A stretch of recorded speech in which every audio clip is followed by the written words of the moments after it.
अब क्या आ गया, प्रश्न आता है कि जैसे ये भी धर्म करते हैं, गुरु बना नहीं रखे और बना रखे हैं तो नकली बना रखे हैं, उनसे कोई लाभ नहीं होगा। और फिर उनसे भी लाभ होता है, कैसे? और फिर ये भी कहते हैं कि जैसे कर्म करोगे फल तो मिलेगा ही मिलेगा, अवश्य मिलेगा। जैसे आप देखते हो एक कुत्ता बैठा है गाड़ी में, एक कुत्ता गाड़ी में बैठा है, मनुष्य उसका ड्राइवर है और वो बैठा पछली सीट पे और खिड़की में गन्नू मुंह काट के देख रहा है नो सैर सपट्टे से खूब। अब उस कुत्ते के रहने का एक अलग से रूम, उस रूम में एसी लगे होते हैं आजकल, और महीने में एक बार दो बार जो है ना वेटरनरी सर्जन उसकी जांच करने आता है डॉक्टर, और सुंदर शोधित उसको जल और शोधित उसको आहार मिलता है, और उसका रहता कोठी में, और ड्राइवर उसका मनुष्य है आज के दिन।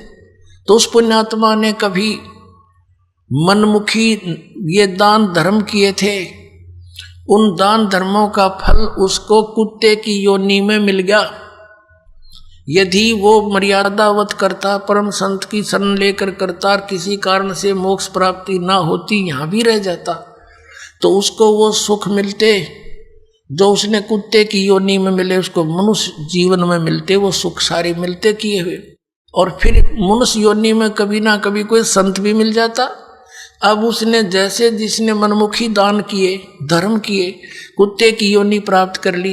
एक मनुष्य को सुविधा नहीं आज के दिन, ऐसे उन कुत्तों को सुविधाएं हैं, तो उसने सारा पुण्य अपना कुत्ते की योनि में खत्म किया, फिर बन गया सुअर। अब कौन उसने गद्दा में बैठा होगा, अब कहां से लाएगा वो सुविधाएं? तो इस प्रकार ये जो किया हुआ कर्म तो मिलेगा ही मिलेगा, लेकिन जो गुरु के बिना दान करते हैं वो इसलिए यूजलेस है, उसने तो जीवन नाश कर लिया।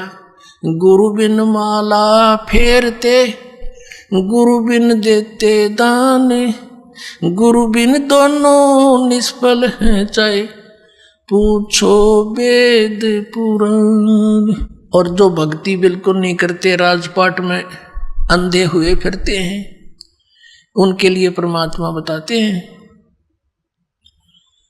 अगम निगम को खोज ले, बुद्धि विवेक विचारी, उदय अस्त का राज मिले, तो बिन नाम बेगारे। पुण्यात्माओं, आप इस मार्ग से परिचित हो जाओ शीघ्र से शीघ्र, नहीं तो आपका अनमोल जीवन नाश हो रहा है काल की भूल भुलैया में। परमात्मा कहते हैं झूठे सुख को सुख कहे, यू मान रहा मनमोद, यो सकल जमीन ना काल का, कुछ मुख में कुछ कोद।